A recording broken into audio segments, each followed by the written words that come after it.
Multiplication of numbers whose last digit add to 10 and remaining digits are same.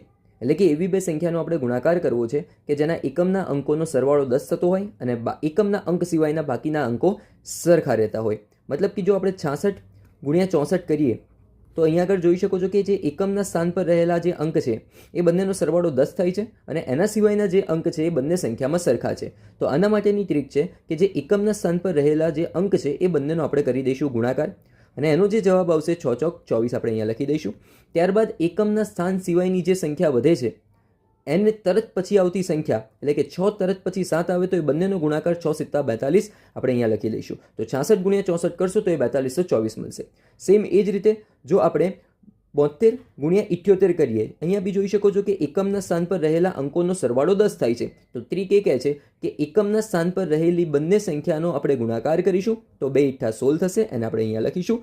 એના સિવાયની જે સંખ્યા વધે છે એટલે કે 7 તરત પછી આવતી સંખ્યા છે 8, તો આ બંનેનો ગુણાકાર 7 × 8 = 56 થશે. તો એને આપણે અહીંયા લખીશું. તો 72 ગુણ્યા 78 કરો તો એનો જવાબ 56 આવે.